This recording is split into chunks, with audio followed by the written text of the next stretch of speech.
Shalom.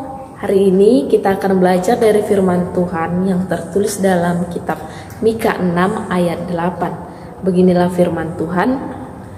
Hai manusia, telah diberitahukan kepadamu apa yang baik, dan apakah yang dituntut Tuhan daripadamu, selain berlaku adil, mencintai kesetiaan, dan hidup dengan rendah hati di hadapan Allahmu.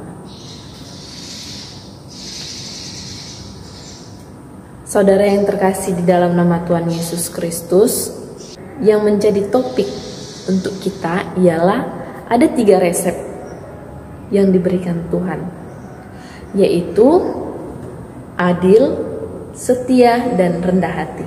Bagaimana kita dapat melakukannya di dalam kehidupan kita? Ketika tubuh manusia menjadi lemah dan jatuh sakit, tentu ada sesuatu yang perlu diperbaiki. Ada sesuatu yang harus kita perhatikan dan kita perbaiki di dalam kehidupan kita. Jika saudara memeriksa kesehatan kita ke dokter, maka akan diberitahukan apa saja yang harus dihindari dan apa yang harus dilakukan untuk kesehatan kita. Bukankah demikian seperti itu, saudara dan teman-teman? Cobalah teman-teman mengingat kembali pada suatu waktu di masa lampau, ada larangan atau anjuran yang diberikan dokter kepada kita. Ada larangan atau anjuran yang diberikan dokter untuk pemulihan kita. Pemulihan kita dari suatu penyakit yang harus kita jaga. Bukankah anjuran dan larangan harus dipatuhi untuk mencapai suatu pemulihan yang total di dalam kehidupan kita? Ayo teman-teman, ceritakan bagaimana proses kita dalam menempuh menjalani pemulihan di dalam kehidupan kita. Nah, di dalam kitab Mika terlihat situasi umat Tuhan pada masa Nabi Mika. Pada masa Nabi Mika ini membuat Allah murka karena di tengah-tengah kehidupan mereka terjadi korupsi di kalangan pemimpin politik, penegak hukum, dan bahkan pemeluk agama juga melakukan korupsi.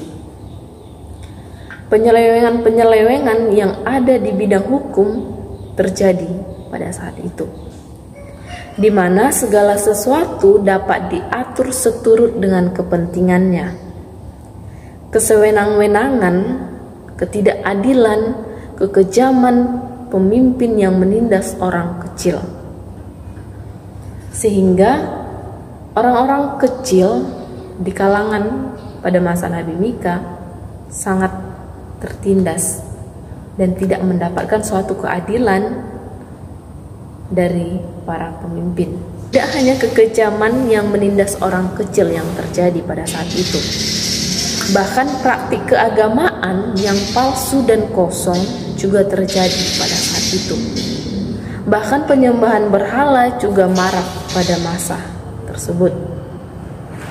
Oleh karena itu, orang Israel menerima teguran dari Allah supaya mereka kembali melakukan apa yang diperintahkan oleh Allah. Dalam hal ini, umat Tuhan diingatkan bagaimana pengenalan kita kepada Allah. Allah selalu setia memperhatikan setiap kebutuhan umatnya. Maka untuk apa kamu ragu? Untuk apa kita ragu, teman-teman? Kalau Tuhan mengetahui dan mengenal diri kita. Tuhan setia untuk memperhatikan setiap kebutuhan umatnya. Di sini Tuhan mengatakan setialah kepada Tuhan, taat dan tunduklah padanya. Lakukanlah yang baik, jauhkanlah yang jahat dalam kehidupan kita. Kesetiaan harus dilatih setiap hari, karena kesetiaan mampu melanggengkan suatu hubungan, mampu melanggengkan suatu hubungan antar umat manusia.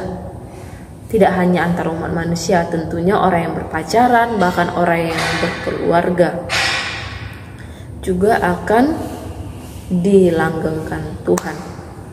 Lalu dari firman ini kita belajar hidup dengan rendah hati mampu menolong kita kepada kemerdekaan, melakukan kehendak Allah.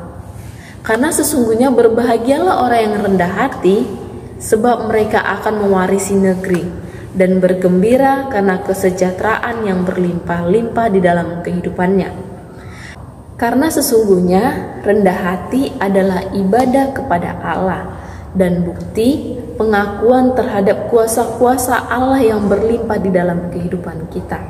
Maka dari sini saudara-saudara dan teman-teman terlihat bahwa ada 3 resep yang dianjurkan Tuhan untuk kita lakukan.